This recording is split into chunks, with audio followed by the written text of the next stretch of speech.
Brian Hughes. We're on our way to Kevin Ryan's now with a couple of your jumpers. Europe at first light this morning, fresh off the back of an ordinary enough evening at Uttoxeter yesterday, albeit a safe one. How do you do it every single day? Well, Pat, I mean, we all got into this game because we enjoy it. I enjoy being around the horses. I mean, I suppose I thought 4 or 5 years ago, when I was sort of in the second half of my career, if you like, that obviously there's going to be a life after race, and albeit I hope that's a good few years down the line, I sort of wanted to put things in place, and I never really thought media would be for me. I like jobbing on at home, being around the horses, so yeah, up every morning at 5:45, feed all the yard, and yeah, get cracked on and muck a few out, and then ride a few out, and I enjoy it. Obviously, we've got 2 of our own bikes here on the trailer behind us. We're going to Kevin's to get them a canter. Luci's got the permit, but she's obviously heavily pregnant at the minute, so I've had to step up a bit more. But yeah, look, it's a bit of sport. I mean, they're no world beaters, but they've won a few races between them, and it gives us a bit of sport, and it's more of a family thing. We all go and watch them, or I obviously ride them, or whatever. So it's just something to do. I say, like, I'm the type of person, I need to be active now. Going around the golf course for 4 hours is no good to me. I need to be out doing something to keep my mind active or go crazy. So I enjoy doing what I do. And I'm going to obviously have a catch up with Luci when we get back. Luci's the anchor of this ship, Brian Hughes, isn't she? I think it's... Oh, absolutely, yeah. I mean, I'd be the erratic one, and Luci'd be the calm one, yeah. You're a great combination, though, because... Well, I think we balance each other out, I think. Mm-hmm. Yeah, no, exactly. But you've got a lovely setup there where you are, and I can see how... like, even been there for an hour this morning, I know as much as you love the riding, I can see now already where your future lies, because yeah, I mean, obviously you're obsessed with the horse job, but even your yard itself, meticulous about how things are done, but things are done properly, which is great to see. Yeah, probably will be, buddy. Like, I'm a very meticulous kind of person. I don't want to. There's another word you could use, but I won't use it on this. I believe that I've worked for and worked with very, very good trainers from the get-go, like Kevin Prendergast. And I always say this: I probably never appreciated at the time how good of a trainer he was. I was a young lad, and you're thinking you want to be the next Mick Kinnan or Pat Smullen or Johnny Mert or Jackie McDonough, whoever. But obviously very quickly I realised that wasn't going to be the case for me. But didn't realise how good of a trainer he was, and then the staff he had, like, I mean, everything was done properly. And I suppose I wouldn't start a job unless it was done properly, and it really grates on me when people do a half a job, or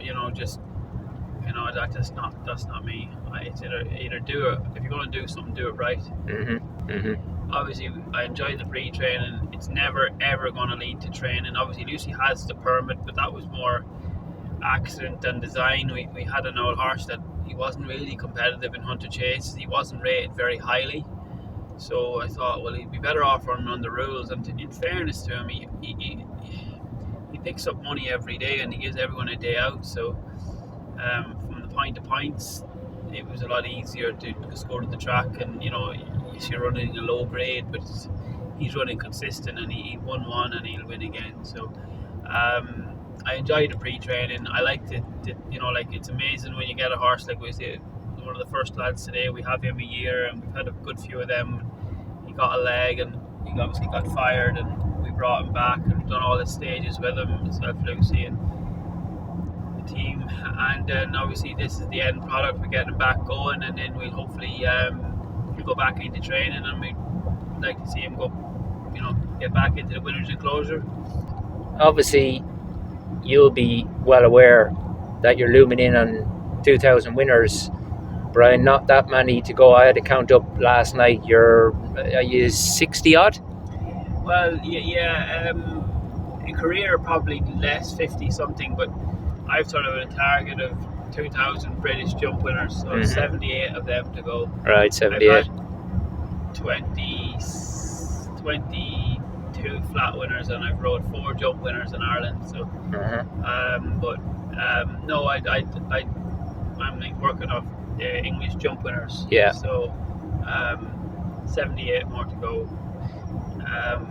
Look, I was lucky enough to be champion jockey a couple of years. I've never ridden a lot of big winners. I've always struggled with getting on big rides, like obviously you've ridden in a few Gold Cups and that, but you're on the outsiders, or maybe never won out of them flagship races. But I mean, I was obviously surrounded by, without being rude, probably the lesser types of horses, and I obviously rode plenty of winners. So I mean, to get to 2,000 will be 4th in the list of all-time list. But then you've got, lads coming along behind you that's going to ride plenty of winners. But anyway, it is what it is. But looking, I mean, you've covered, it was incredible, really. I mean, obviously we rode together as conditionals, Brian, but the ground you've covered in the period, or the amount of ground, should I say, you've covered in such a short period of time, because, I mean, obviously you rode your first winner in your first winner was at Wetherby, or was it Newcastle? It was Newcastle, yeah. Newcastle on a 3-year-old filly, first time over hurdles. She was a very expensive filly. She was by Sindar, very small little filly with a big white face. She had a great pedigree, and funnily enough, she was a brilliant broodmare. She bred Brunswick Royal and Nutswell, and I won a Premier Chase on each one of them. Like, it's amazing how it turns out, really. Yeah.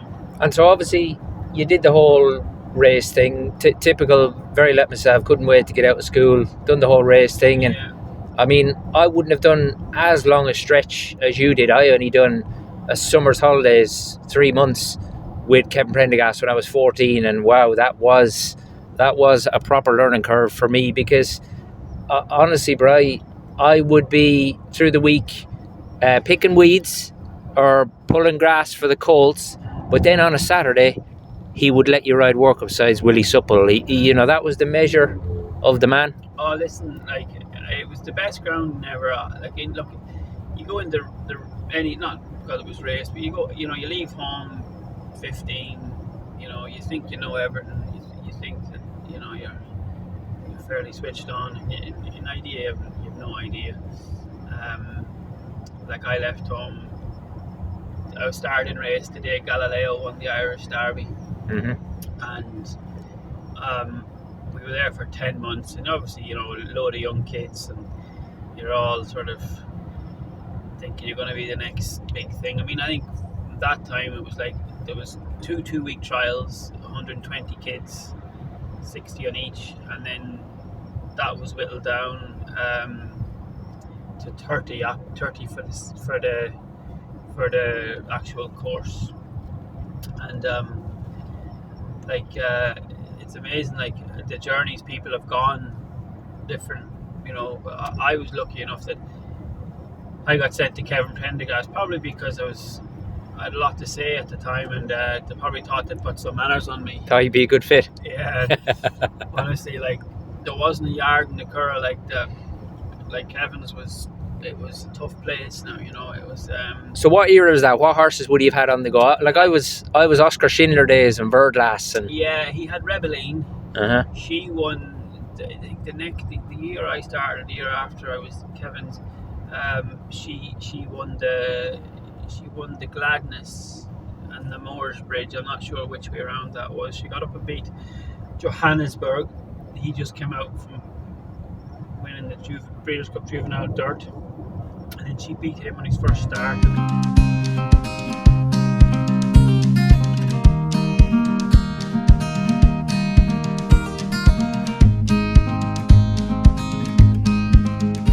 But I think it just goes to show now you will not see a Chris Hayes interview on TV where he doesn't give Spot a mention. It's just incredible, really. But yeah, a top guy, and there's been plenty of good lads through his hands. But I mean, getting back to when you got your first winner, like it was a proper slow burn for you, Brian, wasn't it? Because look, Pat, when you're young, obviously you don't want to admit that. I wasn't the best apprentice. I mean, at the time there was Pat Cosgrave, Michael Hussey, another lad, Damien Murphy, Lord of Mercy. He got killed in Australia. Myself and Chris Gagan signed on the same day. Chris was a better rider than me. At the time you don't want to admit that, but like as you alluded to earlier, like with Kevin, once you worked hard, I mean, the apprentices were apprentices, it was not abused, but like you worked hard, like you had to graft, and if you grafted hard, he would repay you. No matter what your ability was, he would give you an opportunity. And like there was obviously Pádraig Beggy came after me, and then Chris Hayes was the year after him. But like I remember in my second year riding, obviously I rode a winner in my first year on Pergino Radio at Downpatrick, and in my second year riding, a good friend of mine, Gareth McCann, who's still friends to this day, he owned the horse in Kevin's, and he let me ride it in a handicap horse called Seaford at Leopardstown, and I won. Like just to ride a winner so early in the season, I thought, brilliant, we're gonna go well this year. And not too long later, I was riding a little horse called Hiawatha in Gorham Park apprentice race, and again a big green still. Clipped a heel and came down, broke my elbow and broke my wrist. Oh, I didn't realise that. Luckily, the old horse was okay. Typical apprentice race, big field, and what I thought was a gap obviously wasn't. And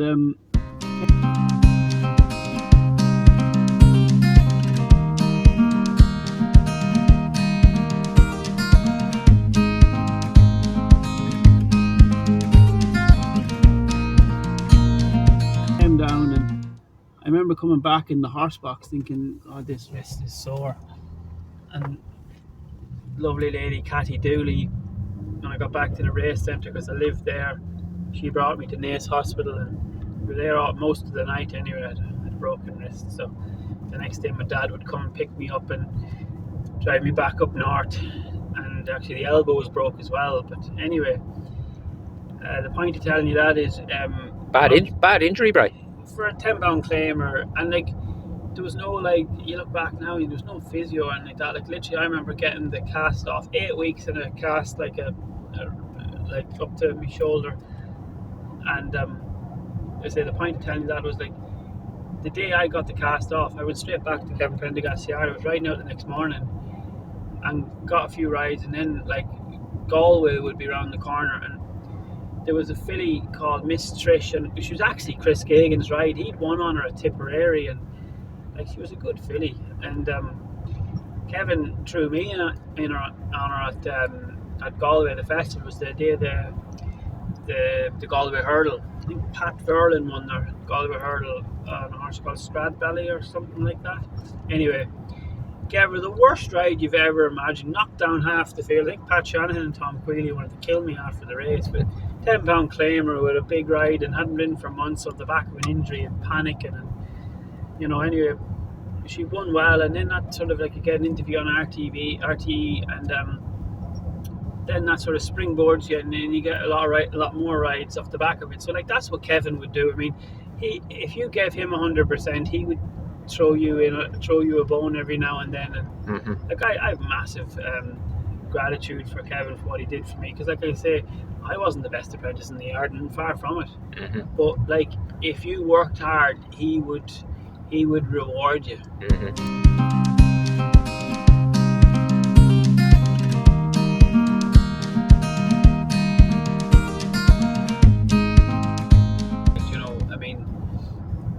I hate, I don't like saying back in my day, but like we were trapped like proper apprentices. We were in earlier than everyone else. We were back in the evenings earlier. As you say, you were picking weeds. We'd be sweeping the avenue or doing odd jobs. And yeah, we it was we were trapped like apprentices. We were made to work hard. we'd come back then in the summer evenings, put rugs on every second night. You worked every Sunday morning, no matter if it was your weekend on or off, you know. So, I mean, but it gave you a good grounding. And as you say, the people, even if no matter what your ability was, if you didn't want to work, you didn't get on in that yard, anyways, you know. Yeah. And I think that sets you up for life, because I mean, if you get everything handed to you easy, you don't strive to work for it. As you say, I was a very slow burner. I had to graft, and then got going okay, and never broke too many eggs in Ireland now and then. Was getting heavier, getting a bit disillusioned with it, so came to England, and I tipped away for 6 months, and then the next year went fairly averagely, but because you were always working hard, you just didn't give up. You just kept to keep grafting, and you know, luckily I'm lucky that the right people around me to help me, you know, open the doors and get you opportunities, you know. But even after you got that first winner on the board up at Newcastle, when I looked your numbers up, Bri, you know, you could have been very easy for a young fella like you. You could have got disillusioned and really disheartened with the game, because it was a very similar story to how it was panning out on the flat in Ireland. It was a slow burner, but that's why I mentioned earlier about the ground that you've covered in such a short period of time, because I mean, your first winner was 2005 over jumps here. I mean, you were champion conditional 07, 08. Yeah, I mean, like literally, rode my first winner here. I think I rode it, like, I was lucky at the time. Obviously, Graham Lee was stable jockey at Howard's, who is a good friend of mine now. And I obviously he would have helped me out. Him and Tony Dobbin and Alan Dempsey would have been the three jockeys coming in schooling, and they'd all give me good advice and help me a lot. But at the time, obviously, Howard had a good few, like flagship horses like Drever and No Refuge and Arcalis and them sort of horses. So, like, luckily for me, on a weekend, on a Saturday, Weatherby'd be on, but Sandown would be on as well, or whatever. And you know, Graham would go down south to ride in the big races, and you know, there was a couple of spares for me, and you know, they clicked and got a few winners on the board, and then you know, say I got 11 winners in my first 6 months, and I thought, oh, brilliant. And then obviously Graham and Howard parted ways, and then Paddy Brennan would came up to ride for Howard for the next season, and like basically I went from having like 11 winners in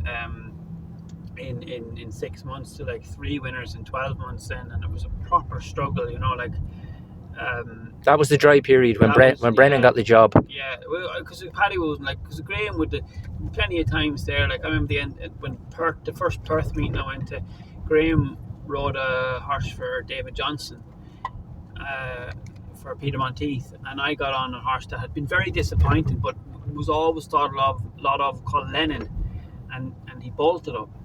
Obviously he'd lost his way and top weight, and I was claiming 5 off him, whatever it was. And then sort of like you get the momentum rolling, but then obviously when Paddy came up, Paddy was just riding solely all the horses, and I was getting rides forward, but there weren't of any consequence. There were the lesser lights, and I rode one winner for him that season, and sort of sat down and I thought, well, like this isn't going. I'm not going to keep struggling on for 2 or 3 years. Like I'll either go home and get a trade, or I have to do something different. So. Going freelance was the game changer for you, really. In fairness, I actually had a job at Nigel Twiston Davis. I went down for an interview in the summer, and went down for an interview in the summer, and was going to take the job. And in the meantime, a fella, Sue Johnson's father, Ray Hawkey, Ray would always looked out for me a lot. And he kept saying to John Wade, give this lad a ride. And I remember I used to ride out a bit for Bob Woodhouse, and there was one evening meeting at Sedgefield. I went for 2 rides, 2 relatively unfancied horses. Ticket-Heel in a beginner's chase, and Polar Gale in a handicap chase, and both of them won. And then you started, I had like 10 winners ridden by the end of the summer, and then when it was time to go to Nigel to take the job up at Nigel Twiston Davis, like I'm getting rolling here, I'm starting to ride winners, and obviously had a house in the north anyway, so I just thought, well, I'll stay here. So at that time, when you were starting to get a bit of momentum, you had this Twist and Davis gig lined up. And then I obviously rang up Fergal or Brian, who was the head lad at the time, and said, Fergal, I'm sorry, but like I'm tipping away. And then as it transpired, Paddy ended up going to Twistons anyways, so you know, it was like it was going to be the exact same situation all over again. So and was that a hard decision for you? Not really.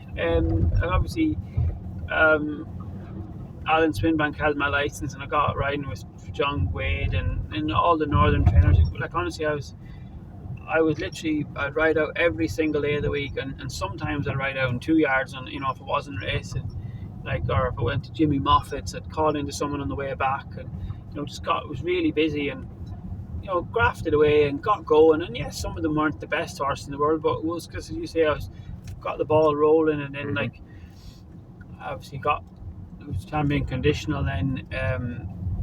You know, it was 07, 08. 07, 08, yeah. And then the next season, I thought, it'd be great to ride 50 winners. So I got the 50 winners ridden, and then obviously again through the Orion family, I was lucky that I got a link up with Richard Fahey, who like would have a few nice flat horses going jumping. And so I was lucky that the injuries have never been too severe, and I've always had, you know, it was always like when one door closed, luckily enough another one opened, and you know, you know, and you need luck in this game. I mean, you just ability only gets you so far. But since you got your first century of winners in 2015, and since that you've never missed a year where you've been 100 plus, and I mean, you joined an elite crew I mean, that year for you, that 22-23 season, I mean, 200 winners. You joined AP, Peter Scudamore, and Dickie Johnson. Yeah. You know, I mean, it was an elite crew, and I mean, obviously 2019, 2020 was your first title. This year after was very frustrating, obviously, because the amount of winners that you rode. Now I know for obviously some big outfits put their shoulder in behind Harry in the, you know, the closing weeks of the season, but were you about 10 winners behind him in the end? Yeah, I mean, it's obviously after it was like post COVID, and got tipping away, and then got a good enough lead. I mean, like probably 20 odd, and then obviously Harry, they got the bit between his teeth, and as you say, the bigger outfits were putting the shoulder behind Harry, and I sort of struggled a bit,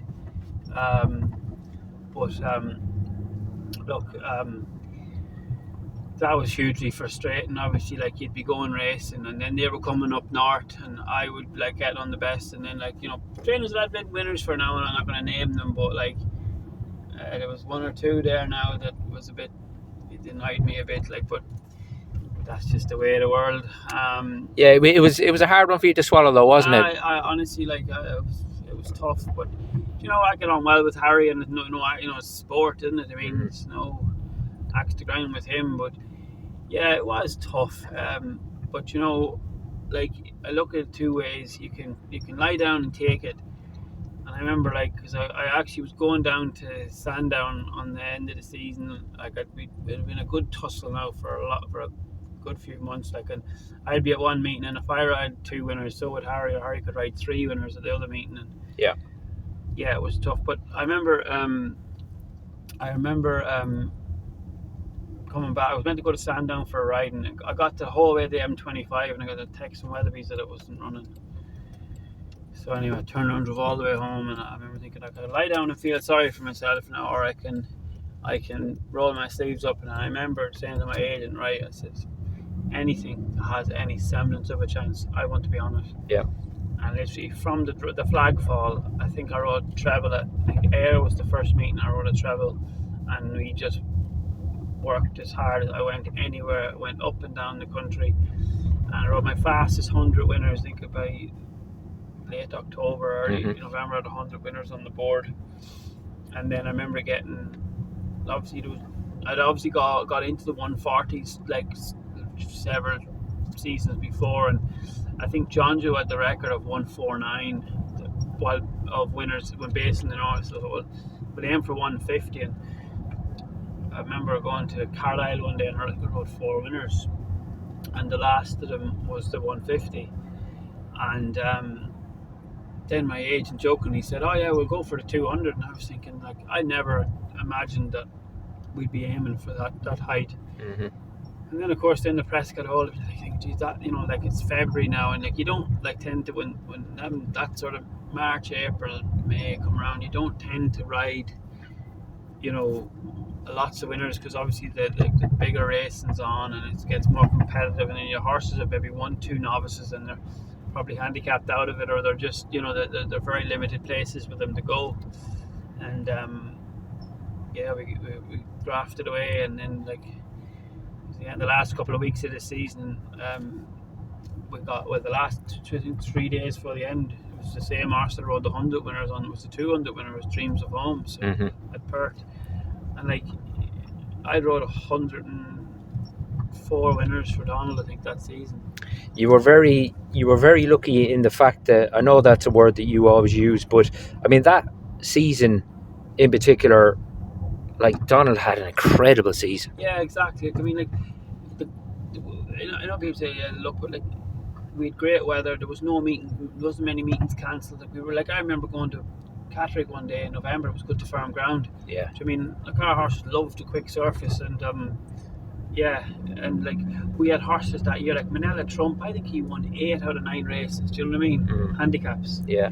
So, like, I mean, very well placed, and like, horses were winning left, right, and centre from the yard. Jeez, I mean, like, it was uncanny. Like, the horses just wouldn't, like, even average horses are winning 3 races. Do you know what I mean? The yard was in such a good form, but as you know yourself, when they're in such good form, it snowballs, and they just keep dragging the bad ones with them, you know. But you really did. You definitely broke the stats, Bri, as regards your numbers. When I say that, like, John Joe had been the last Northern champion jockey. That was 1980. Yeah, it was 40 years, wasn't it? It was like 39-year gap. Like, when you look at the roll call of champion conditionals, the North have done really, really well. Oh yeah, like champion conditionals. I was champion conditional, and then was Henry champion conditional. Yeah, McMenamin, Danny McMenamin, Luci Alexander. Dems was champion conditioner back in the day. Yeah, I mean, like, so. Yeah, but I suppose at that time, I mean, AP, like, he could just, like, he was phenomenal, and he just, like, he ran for 20 years, and, you know, you don't appreciate how hard it is to try and do it, and then to try and do it back to back, and then you think, like, God, this, like, isn't it's not that straightforward now, you know. Because your first title, you were nipping tucking with Dickie, weren't you? Yeah, we were tipping away. Like, obviously, the few years before, I'd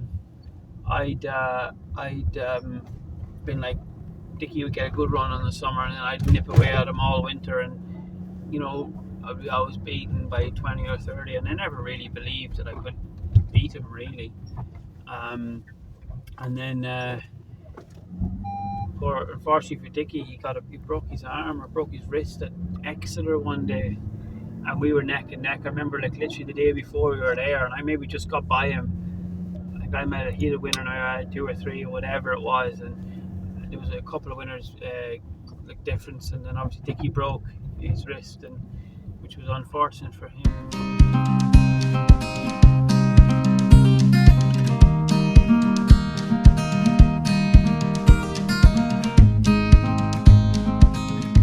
Yeah, so did it boil up? Was that the difference between you in the end, Bri? The fact that Dickie had got bust up. What was the difference? I'd say look, it was. Don't get me wrong. I mean, I had a lot of, like, horses to ride, and so would he. It would have been nip and tuck.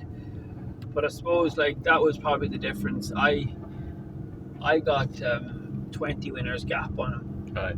And I remember thinking, like, obviously Dickie came back, and as soon as he could, And I remember thinking, like, all I need to do is match what he's doing, and he can't pass me because he's not, you know what I mean?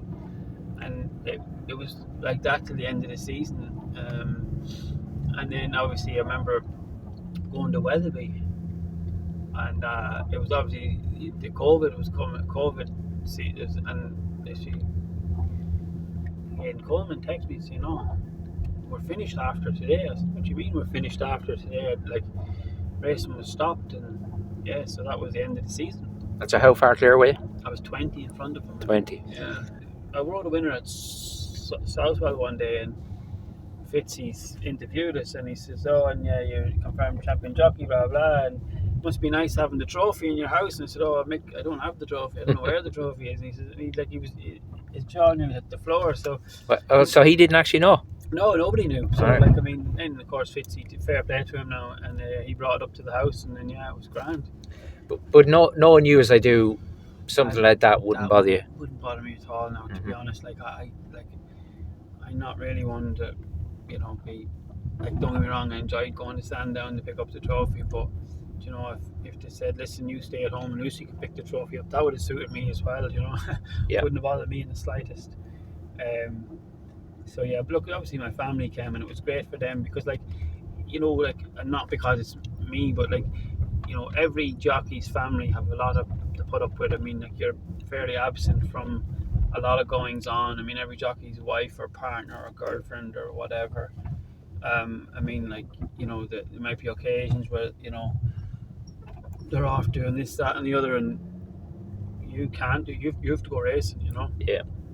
Like, I missed my sister's weddings, 2 of them weddings. Did you really? Yeah, but like, I'm proud of it. But I mean, to me, riding winners was the like, there was nothing secondary to that. Like, it was just winners only, and everything was like, everything else took a back seat. I mean, I remember when my sister Kathleen got married, I literally, I think I rode in the first 4 races of Hexham, jumped on a flight to Dublin so I could make the meal, and then literally they were still in the party scene, and I was getting back to the airport to come back to go to Kelso the next day. So look, that was important to me. So, like, a lot of jockeys' life is a very selfish one. So I mean, they go to Sandown that time, and like, it was a good, and in fairness, they looked after us really well. They got a box and had a great day's race, and my family did. So they enjoyed it. So kind of like a payback for them to, like, you know, well, yes, I might have not been very present over the last few years. But we mentioned a few years ago, or a few minutes ago, should I say, about you joining an elite club of riding 200 winners. I think you also joined an elite club by riding out on your wedding day on the morning. Yeah, I mean, look,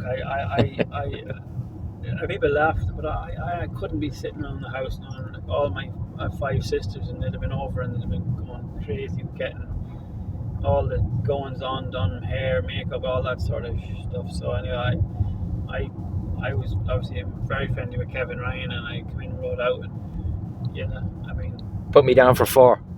Kevin, well, it was funny, like, he said, "So you're not riding out?" I said, "I am." So I only rode out 2 lots, and then I appeared on another one, and it was a 3-year-old that we've been getting ready for, looking at a 3-year-old hurdle. So I gave him a pop as well. So I know. I suppose it's a bit like, everyone would say, it's a bit like Christmas Day. It breaks the day up, doesn't it? But exactly. And then it was funny, like, obviously it was up within the summer, and then I remember a friend of mine, Mouse Ryan, was over here, and I said to him, "I'll come and pick you up at whatever time, you know, bring him to the church," like, and I fell asleep on the bed, and he rings up and says, "Hey, where are you? We're meant to be at the church now." And I wasn't ready or not.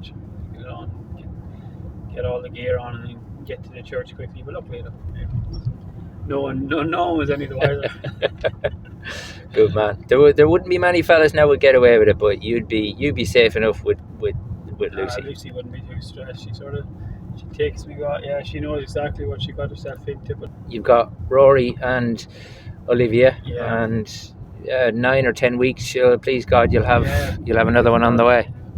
Actually, look, it's a good distraction, as you know yourself. I mean, when you're sort of living and breathing this game, I mean, it can consume you. And I'm very guilty of like letting it consume me. When I was younger, God, it'd be like the end of the world if I got beaten on something, and I'd keep it with me for days on end, and then I'd take it out on the people around me, because you're just so frustrated, because you just want to do well, sure, or win. But like having the kids, like they don't care. Like I mean, I remember when, probably a few years ago now, I rode a 5-timer at Sedgefield one day, and of course, we had good rides that day, and we'd organised to go take Rory and Livy out for tea, and like Rory just looked at me deadpan. He said, "Well, Daddy, why didn't you win on the other one?" Go ahead. Like, he didn't give a monkeys that I'd ridden 5 minutes. He said, "Well, you got beat on one." All right. So like that's a great leveler for you, because like you can never get too above yourself. And then on the flip side, you could have the worst day in the world and they don't care. They're still happy to see you, or exactly, whatever. They're not bothered. So I mean, having the kids from that point of view has been a brilliant leveler for me. You don't get too high, I don't get too low. Yeah. And you just, roll away like. It's extremely difficult though to leave this job in particular. It's extremely difficult to leave it on the doorstep, Brian. It's and any guy would tell you that. So would never put yourself under too much pressure that way. If I win or lose, then I'm not doing the horses or the people I'm riding for, the trainers, the owners. I'd retire, because I have to, like. I often hear lads saying, they got beaten a race, but the trainer was happy. Yeah. And I think I have to know that I have not left something. I need to believe I've done the best job I can do, and then I'll be happy. If I get beat fair and square, then you can't. So. But the day you're happy just to get beaten on a horse and think, well, grand as always tomorrow. Well, I think any jockey worth his salt, Brian, doesn't need telling if he's given one an ordinary ride. You don't. You know, Pat. You look, through no fault of anyone's. Things can conspire against you in a race, and you just, you may make the wrong call, follow the wrong horse, and then you get beaten. Well, that can happen, but you don't need to be told, because you know when you cross the line that you might want another go on it. Of course, yeah.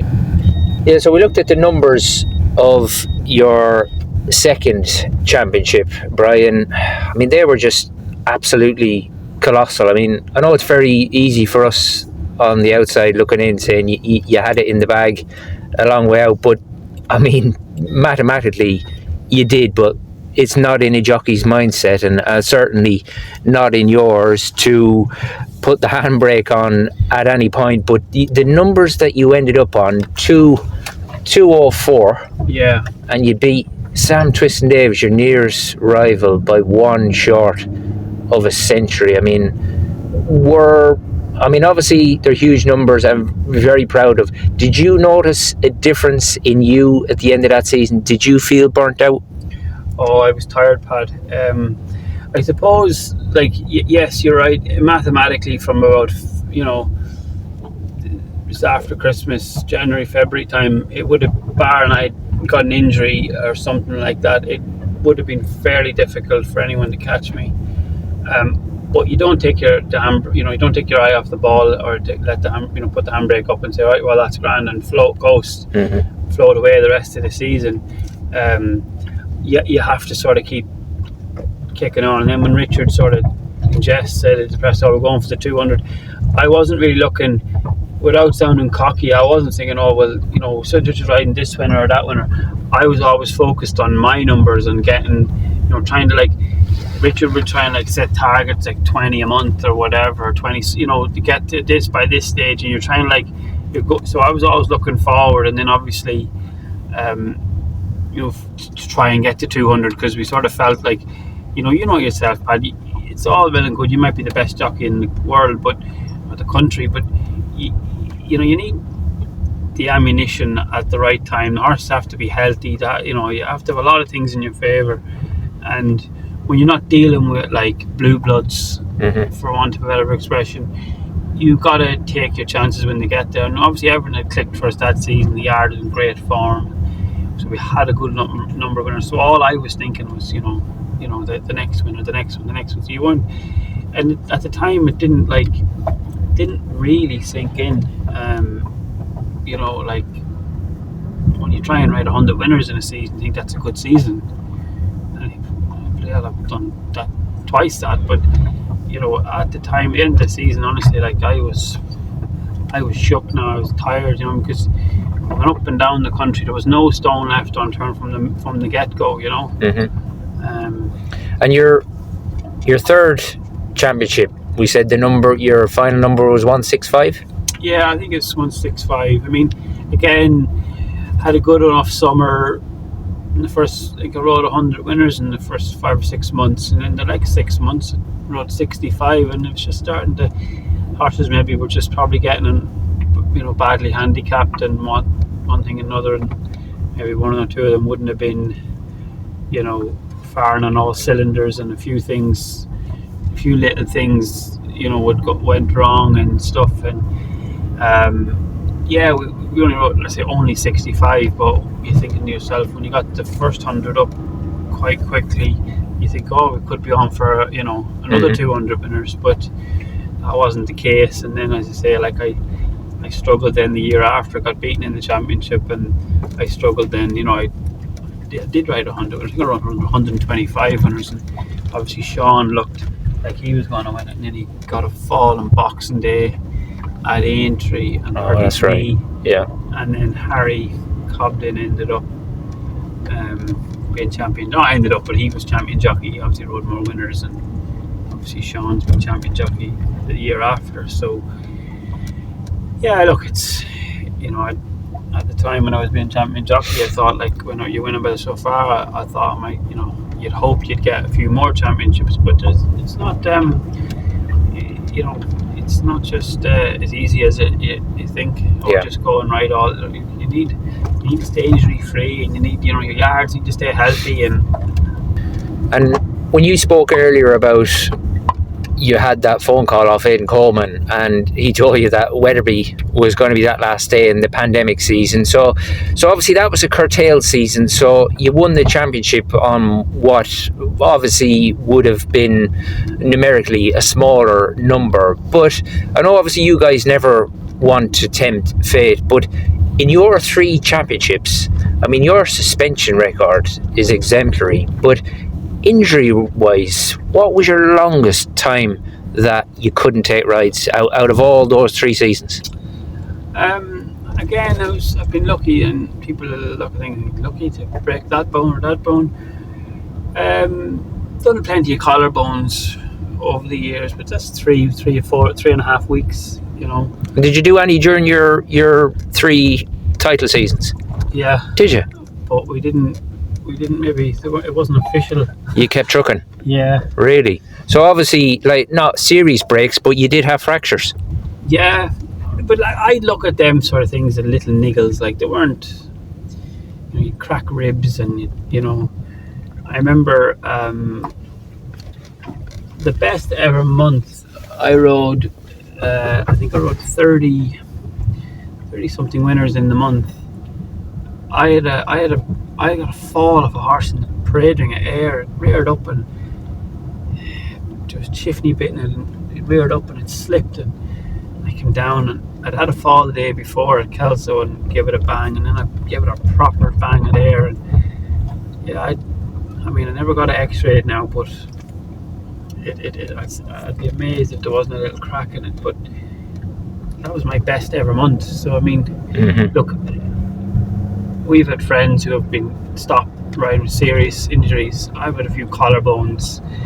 I broke my cheekbone once in the national. Like little things that they're not life or death jobs. You know what I mean? They're not like they're annoying at the time. 3-4 weeks in your back. A couple of vertebrae in your back, but again, they were stable fractures, so they weren't. There wasn't going to be life-changing injuries. Yeah. Well, I think obviously plenty of jockeys will ride, I won't say through injuries, but they'll have niggles. But some guys are doing it they've got to ensure that they're earning a living. I mean, the fact, like, you grew up watching AP, and AP would have pushed the boundaries a good bit. And I suppose you've got to try and do the same if you want to try and be, top of the tree or champion jockey or to, and yeah, so as you say, some people have to do it, but like I think a lot of lads will ride with a lot of niggles. I mean, they're not generally a soft breed. I mean, obviously there's the exceptions rule on both ends, but I'd be fairly pig-headed as a lot of the lads would be. You just get on with it, and because Pat, you don't want to lose out. It's fear of someone else getting on a horse that maybe you were schooling or you'd ridden and it won or misplaced, and you knew it was going to win again, and you knew it had the potential to be, and no one wants to miss out. Nobody, like, no matter who you are, they don't want. No one wants to, like, because that's the worst thing in the world for a lad who's competitive, and you see in a horse there that maybe you could have been looking forward to all summer, and this lad comes back in the winter, he's going to do this and that, and then you get injured, or you get, if you can ride, you're going to ride it. It's, you don't want to be the one that's missing out. And obviously, I mean, look, you've won 4 titles. 3. Well, no, you've won 4 titles, haven't you? Oh, the conditional. You're champion conditional. So, that's, you're in history books. No one will ever be able to take your names off those trophies. But I suppose looking away from championships, there were a few other little things that I noticed along the way. I mean, you mentioned about the 5-timer at Sedgefield. Remember, you had a 5-timer at Musselburgh one day, didn't you? Yeah, a couple of 5-timers at Musselburgh and then one at Sedgefield, yeah. I mean, for a jump jockey to do something like that, I mean, it's not like they have in America, you've got 10 or 12 races on a card. It takes a lot of doing. Yeah, I mean, but it's just, a lot of things come down to circumstances, don't they? Like, and getting on the right horses or, the whatever. I mean, the first time we did it at Musselburgh, it was an extra meeting or a meeting that was added on, so it was just like by chance that the trainers I rode for had the horses for them races. It was 7 race card. Obviously it won the first couple, like for all different trainers, like not like they weren't particularly like just sort of run the mill card, and I had 5 winners in 2 seconds. And I remember going home, the only thing that irked me was one of the seconds was beat by a neck and the other one was beat by a half a length. Really? And the horse that got beat by a half length had ran 2 or 3 days before, and he was as dead as a maggot. Like he'd have won if he'd, it sounds someone like who probably isn't into racing. That really bugged me. Like when I was going home, like people were texting me, "Well done." I was like, yeah. Because why did he have to run 2 days ago? Okay. And he might have won again, and it would have been, and you've always, because I mean, obviously, historically, that will have been something that's never been done. National Hunt, is it?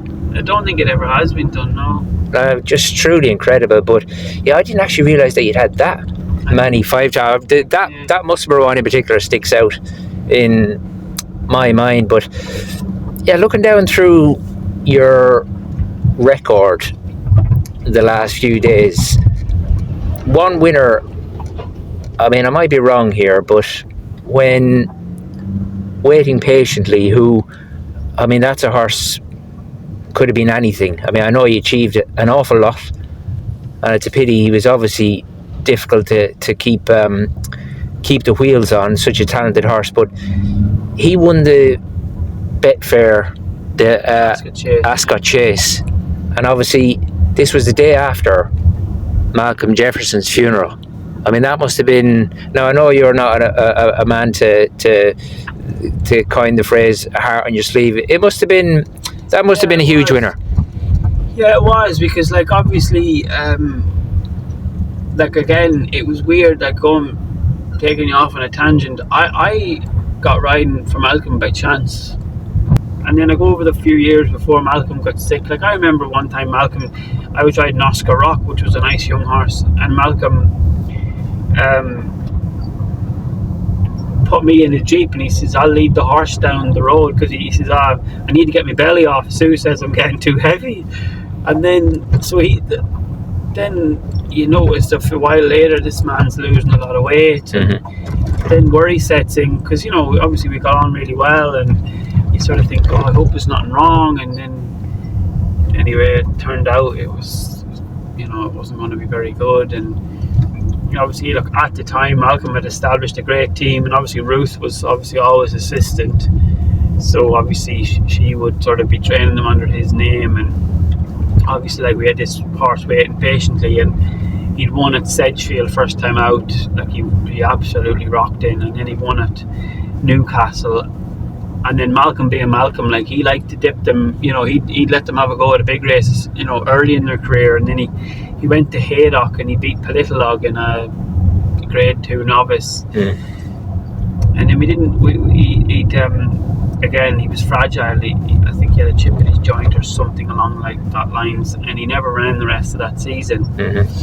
And then he'd come out, and obviously, like, he won the Colin Parker. He beat a horse of Phoenicia's girl, Liam Treadwell rode it, and then he went to Kempton, which is now the Silvanaco Conti Chase, and he won that. And then obviously the logical next step was the Ascot Chase, but then obviously, in the background you've got this very good horse, and then the trainers obviously not very well, and anyone, unfortunately it's a horrible disease that has touched a lot of people or affected a lot of people, and you can see that this man is falling asunder in front of you. And of course Malcolm was a tough, hardy character. Like, he kept going racing as long as he could, kept going racing. And then obviously I was out running one morning before racing, and Ruth rang me to say Malcolm had passed away, and obviously it was gutting. And then of course the day before the funeral,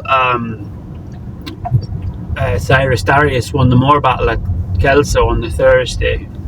Of course, that would have been Ruth's first winner. And then obviously the funeral was on the Friday, which was obviously, I'm not an emotional person, but then obviously the Saturday, you're obviously, this has been coming for a long time, and you just feel gutted that, like, obviously Malcolm's not around to see this, because obviously, we'd all believed this horse could win a grade 1, and then he goes and wins it. And I remember crossing the line and just thinking, Yeah, isn't it just incredible? I mean, like, I'm not really one pad for like fairy tales and all that sort of stuff, but I mean, it's amazing how things work out. He was a very good trainer now, very good. But again, Brian, it would possibly show your mindset, because you've had good associations with some very different characters down the years, so you're obviously a good people person on a few different levels as regards just how to it's not just about getting on these horses back and riding them. You've got to manage the people and the owners. And I mean, that's the big thing now. I mean, yes, you've probably seen very talented riders,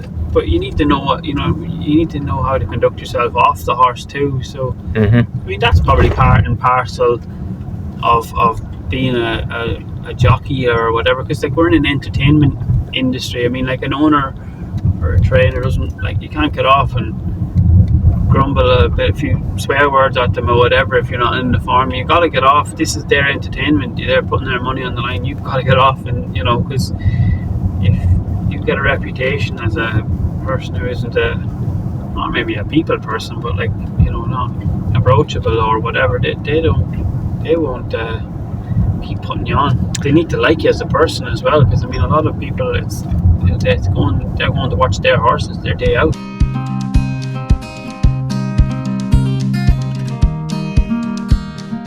When I was doing the sums yesterday, I mean, you're, please God, well on your way to having 13,000 rides, Brian. And I mentioned earlier, I mean, you're 74 winners to get your 2,000. I mean, it's just colossal. I can't get over.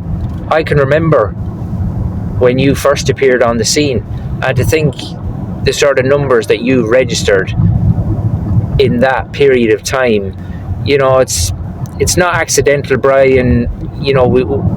We'll come back to it about luck. Luck plays a big part in everybody's lives, no matter what the role is, if they're successful.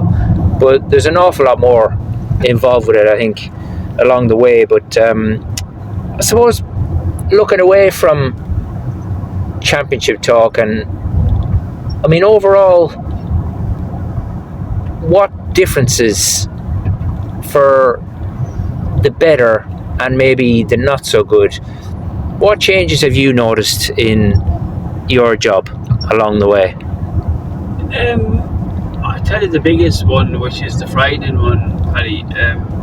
When we were kids and we were riding, like at a meeting anywhere in the north of England, there's a lot, like there'd be a lot of littler trainers with 20 horses, and you'd go, and yes, you might not have the best of rides, but you could go to Catterick or Sedgefield for 4 rides there, and there'd be more runners and more trainers, a few more rides about.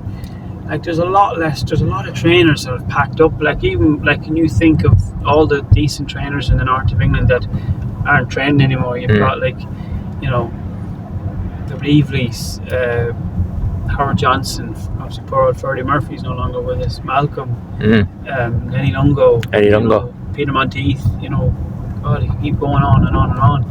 I mean, that's the worrying part. James Ewart, yeah, he's packed in the other day, last season. Sorry, there's a lot of trainers and like you look at all the good flat trainers in Yorkshire.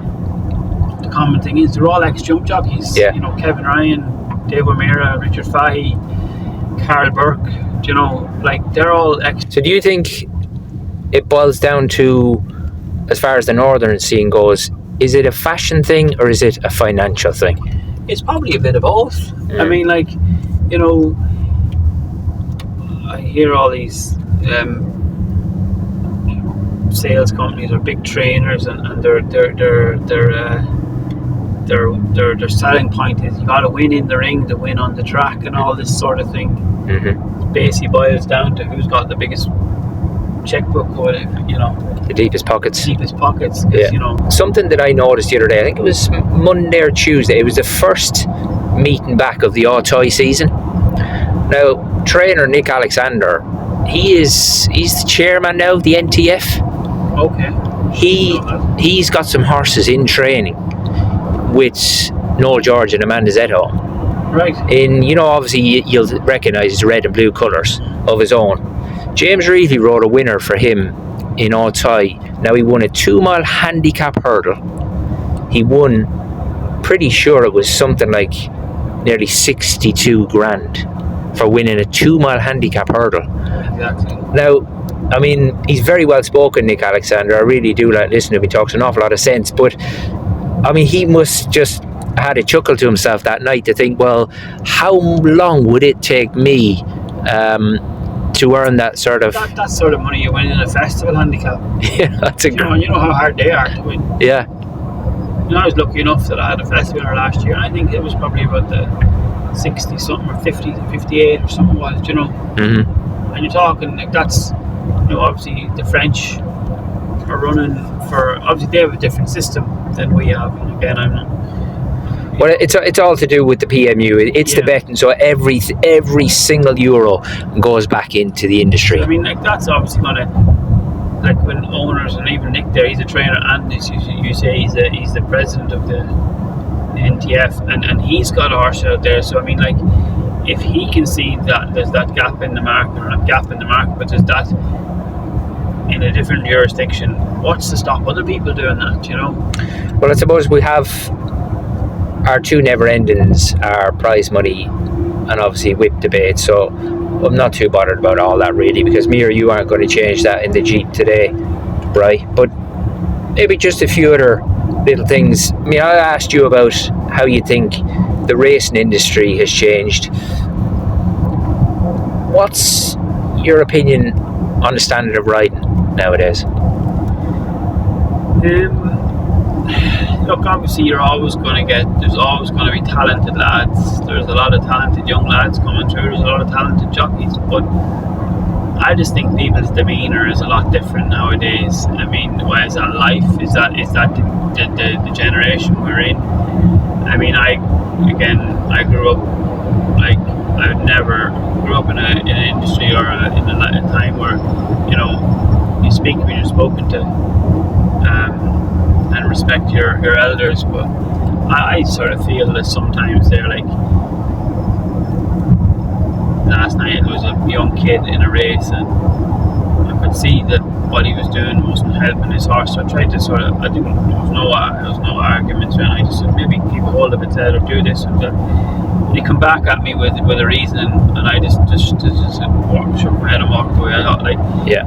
if AP and I'm not putting myself in that bracket, but Graham Lee or someone, Tony Dobbin came to me and they did, and they gave me advice, I'd be like, thanks very much. Mm-hmm. I think younger people today, they know more, but they think they know more, and I'm not trying to sound arsey or you know, and I just try and not say anything, you know, it's like, you know, you've been there, I've been there, where you're going around in a race and you tighten people up on you know, unintentionally, and they've barked at you and this, that and the other, and you know, it's a dangerous game. We've seen people getting killed and life-changing injuries, and you say something to these people and, oh, you're bullying them or this or that, or they come back at you with a swear word, and you think, well, why do I need to have them people? I was very grateful when I was a kid of the people that would take the time to help me, and you know, and yes, I made lots of mistakes when I was a young jockey. Yeah.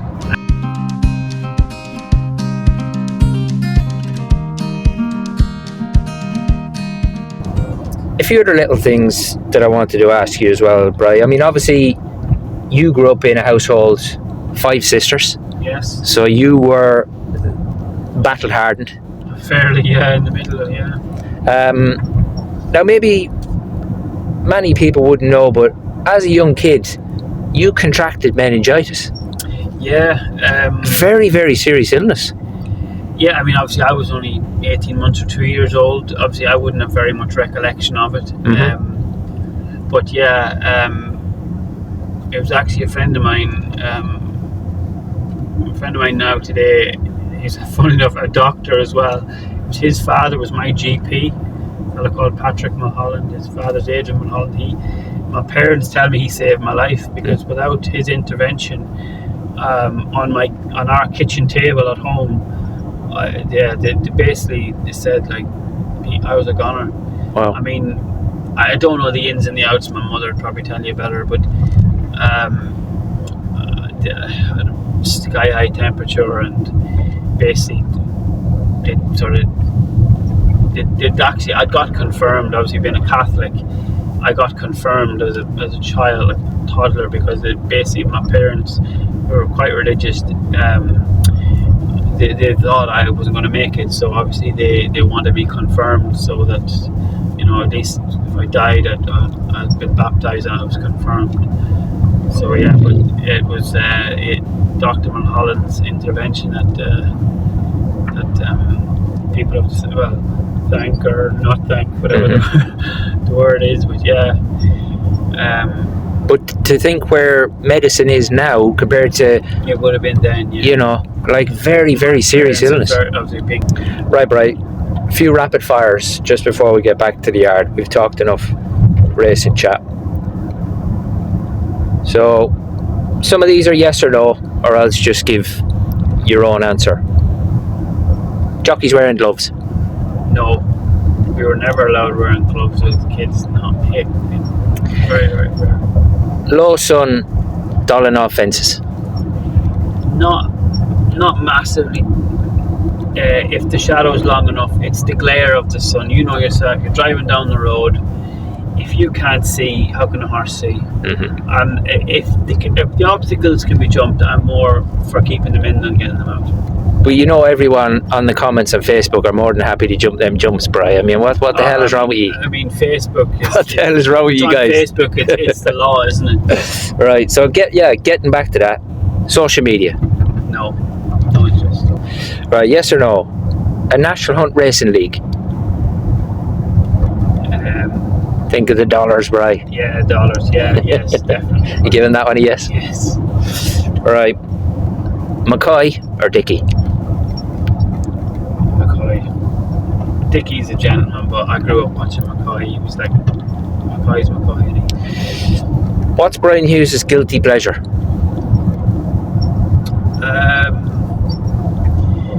I'm a devil for eating too many packets of Christmas pies. Now, we all know you are a teetotaler, always have been, haven't you? Yeah, smoking is just the worst, really. Don't like the taste of beer, just couldn't do it. Much easier on the pocket, Bri. Oh, don't worry, I have plenty of things to waste my money on. Right. Love Island. Absolute no way. Good answer. Your female celebrity crush. Michelle Keegan. Oh, good shout. Good shout. Now, this is one I'm pretty sure I'll be disappointed if we don't get a negative. Jockey celebrations past the line. I think maybe my first ever Cheltenham winner done something stupid. I remember. A couple more for you, Brian. Does Brian Hughes have pineapple on his pizza? Wouldn't be the first thing I'd put on it now, to be honest. No. Final question. Dan Skelton's done a hamstring. Are you coming off the bench in the racing Celebrity Come Dancing or not? Absolutely no way in hell. I'd be getting the physio to give Dan all the help he can eat so he can get back up on that dance floor. 2 left feet, left arm, no. Yeah, dancing's for some people, Pat. It's definitely not for me. I don't know. I'd like to see it, Brian. I can assure you, it's not a pretty sight. If you can imagine a windy up tire, it's just and then the cringe. I'd be dying inside. I just thought you could turn your hand to anything. Not that thing, I couldn't. That's one thing that I will leave well alone, singing and dancing. Lovely. Brian Hughes, thanks very much for your time. Pleasure, Pat.